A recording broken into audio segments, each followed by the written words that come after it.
Hello students, मैं रितेश आहार memory Guru and motivator class 9th की English course book flight English reader लेकर आया हूँ। क्लास 9th का आपका जो यूनिट 1 जो है आपका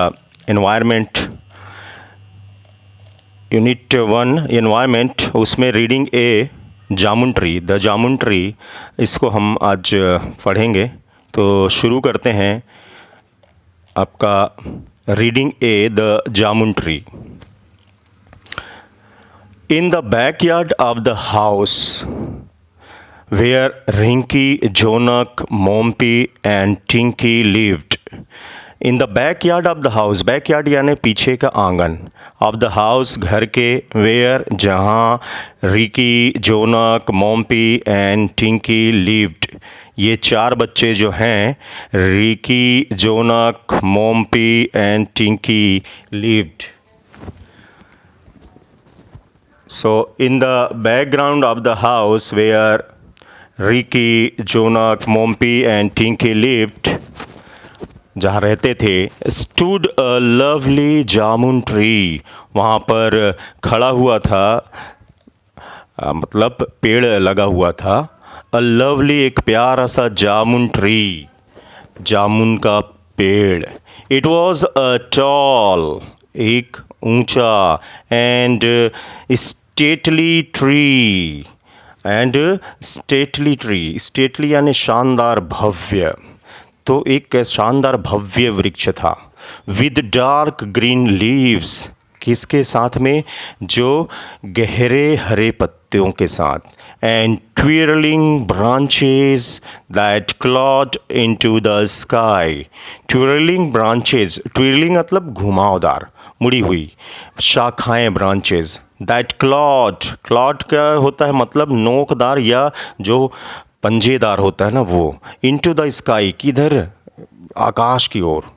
the jamun tree was a source of joy, ये जो जामुन ट्री था, ये सोर्स था जॉय का, आनंद का, खुशी का।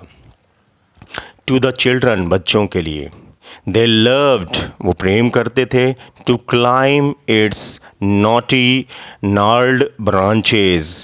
सो दे लव्ड, वो प्रेम करते थे, टू क्लाइम, चढ़ना, इट्स नॉटी, नॉटी यानी गांठदार, और नार्ल्ड ब्रांचेस, वही गांठदार ही ब्रांचेस, एंड प्ले, और खेला करते थे बच्चे जो हैं, हाइड एंड सीक, लुका छिपी का खेल। Among the foliage, among the foliage, foliage होता है पत्तियों का समूह, जो बहुत सारी पत्तियों का झुंड समूह होता है, वो फॉलिएज कहलाता है। इनके बीच में वो जो है लुका छिपी का खेल खेला करते थे। During the sweltering summer months, और ड्यूरिंग, दौरान, स्वेल्टरिंग यानी पसीना निकाल देने वाला, समर मंथ्स, गर्मी के महीनों में। हॉट एंड टायर्ड, गर्म हो जाते थे, एंड टायर्ड, थक जाते थे। After playing in the backyard, वहीं पीछे के आंगन में खेलने के बाद।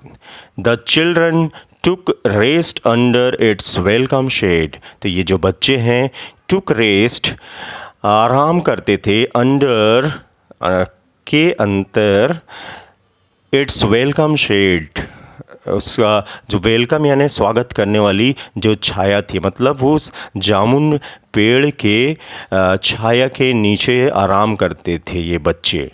अब इतना दूर हमने जो देखा हुआ है, इसका हम हिंदी में भी मीनिंग देख लें।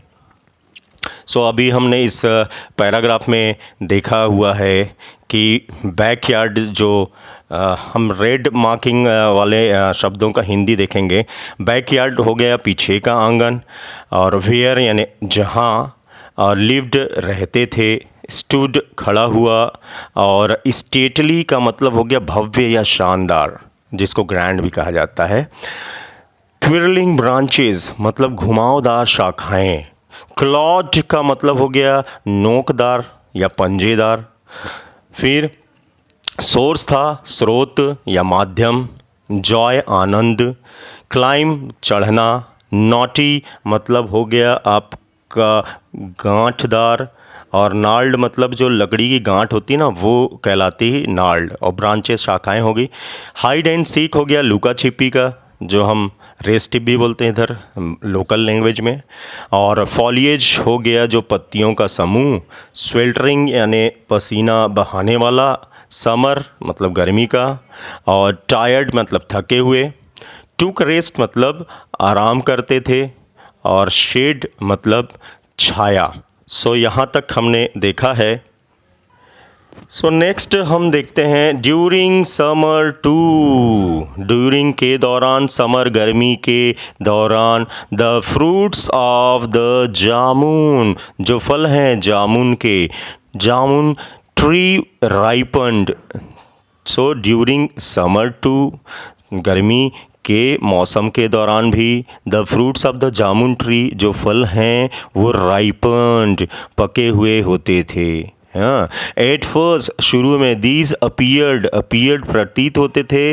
इन टाइनी छोटे, अनराइप बिना पका हुआ, अधपका, ग्रीन क्लस्टर हरे झुंड में। विच ग्रेजुअली जो धीरे से, स्वेल्ड बढ़कर, ऐसे तो स्वेल होता है आपका फूलना, बट यहाँ होगा बढ़कर, इनटू जूसी रसदार, purple coloured fruits. Purple coloured मतलब जामुनी रंग ही बोला जाता है purple coloured.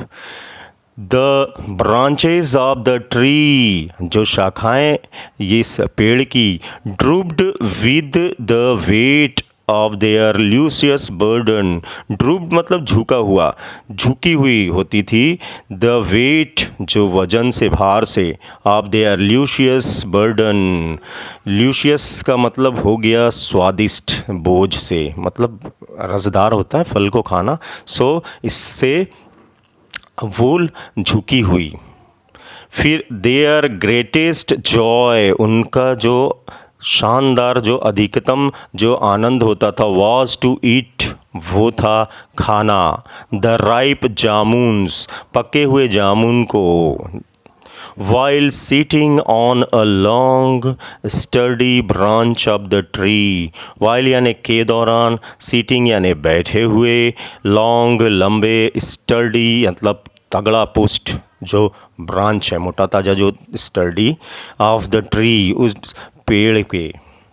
The tree bore so much fruit, ये जो पेड़ है बोर वहन करता था, सहता था।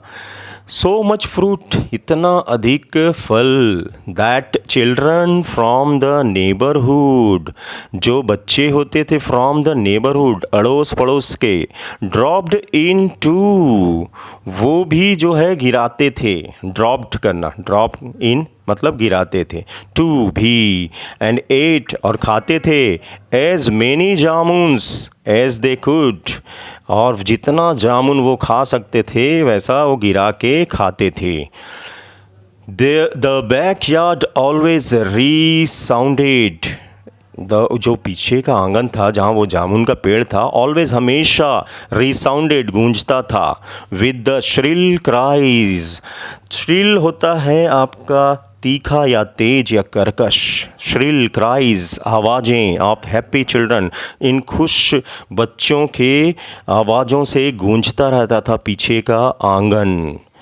यहाँ तक हमने अभी जो देखा है इसका हिंदी मीनिंग हम फिर देखते हैं। इसका हिंदी मीनिंग के लिए हम अगर देखें सो यहाँ हो जाएगा आपका ड्यूरिंग के दौरान, समर मतलब हो गया गर्मी, टू यानी भी, और उसके बाद में राइपन देखें तो पके हुए, अपीयर्ड मतलब प्रतीत होना, टाइनी छोटा, अनराइप मतलब अध पका या बिना पका, क्लस्टर्स यानी गुच्छे, ग्रेजुअली यानी धीरे से, जिसको स्लोली भी बोलते हैं हम, स्वेल्ड बढ़कर, जूसी रसदार, पर्पल कलर्ड जामुनी रंग, ड्रूप्ड झुकी हुई, ल्यूशियस बर्डन यानी स्वादिष्ट भार या स्वादिष्ट बोझ, फिर राइप पका हुआ, और फिर देखें स्टर्डी मतलब पुष्ट या तगड़ा, बोर वहन करता था, नेबरहुड अड़ोस पड़ोस, और ड्रॉप्ड इन का मतलब होता था गिराते थे, और रिसाउंडेड मतलब गूंजता था, श्रील क्राइज यानी तीव्र या कर्कश आवाज़ों से। इतना हमने देखा। और अंत में मैं यही कहूँगा, thanks for watching my video, please subscribe, like and share my channel. Thank you.